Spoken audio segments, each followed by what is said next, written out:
is the kind of republic we want? What is the India that we want today? What is our idea of India that we are willing to stand up for, fight for, be abused for, get jailed for? Ours is a living constitution. It breathes as long as we are willing to breathe life into it. Otherwise, it's just a piece of paper, black and white, that can be smudged into shades of grey by any majoritarian government. An elected government bears the people's trust to uphold the constitution, both in letter as well as in spirit. If the government fails, we all fail. So it is not enough for Indians to sit back and watch and wish each other a happy Republic Day. This government wants to alter history. They are fearful of the future and they mistrust the present. Robert of such hateful forces. The Honourable President, early on in his address, speaks about freedom fighters who secured India's rights. He speaks of Guru Tegh Bahadur, V.O. Chidambaram Pillai and Netaji Subhash Chandra Bose. But this is just lip service.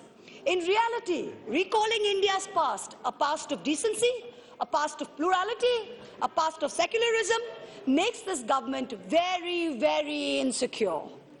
So the Disallow Republic Day floats from West Bengal, from Tamil Nadu, from Kerala, floats on Netaji, who taught us to say Jai Hind, floats on Subramaniam Bhartiyar, who said that even if Indians are divided, they are still the child of one mother, floats on V.O. Chidambaram Pillai, who even when he was threatened with being imprisoned on sedition, refused to stop his political activity, and floats on Sri Narayan Guru, who picked up a rock and consecrated it as Erava Shiva.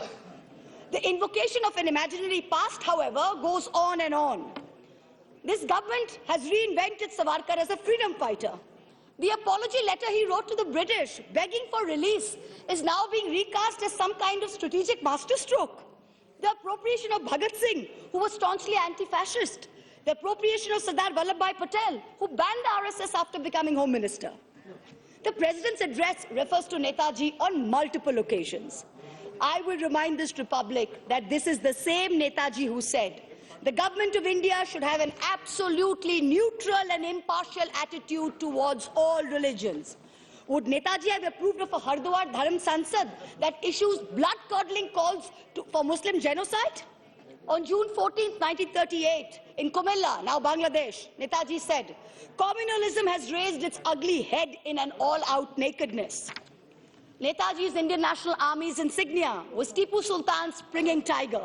The same Tipu Sultan that you erased from our textbooks, after whom you cannot bear to name roads or sports stadiums.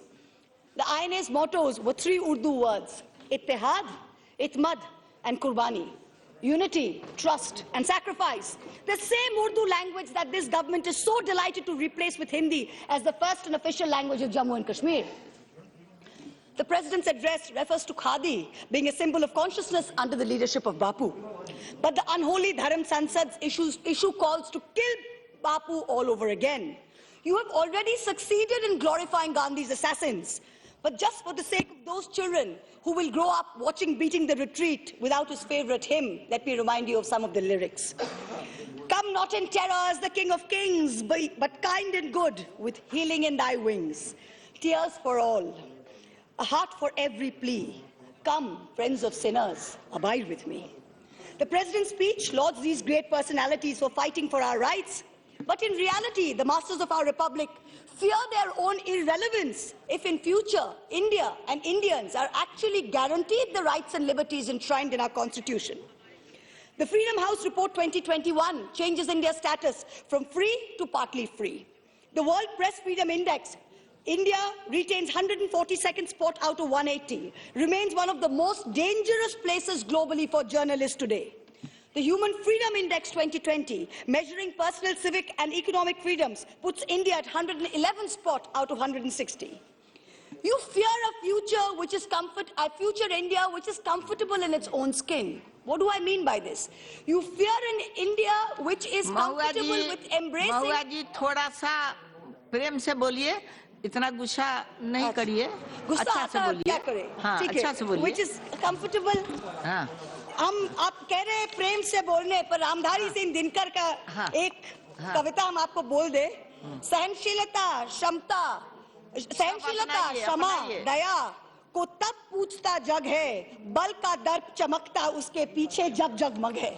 तो सहनशीलता, क्षमा सब देंगे, पर पीछे थोड़ा तो बल का दर्प होना भी चाहिए। नहीं, थोड़ा होना चाहिए, ज्यादा नहीं। डेफिनेटली आपके बात हम मानते हैं, थोड़ा ले आते हैं, पर बल का दर्प पीछे है और जग ये पूछते अभी है। सहनशीलता सबसे पहले। You fear a future you fear a future India which is comfortable in its own skin, which is comfortable with conflicting realities. So you fear an India where a Jain boy can hide from home and enjoy a kati kebab on a street cart in Ahmedabad. So what do? You forbid non-vegetarian street food in Gujarat municipalities. You fear the future where on the eve of an election, you may not be able to arm twist government agencies to raid opposition leaders. So you need to extend the tenure of the CBI and ED chiefs depending on how they do your bidding. You fear a future in which bureaucrats in a state cannot be bullied by the centre, so you amend the IAS cadre rules. This fear of irrelevance in the future makes you behave the way you do.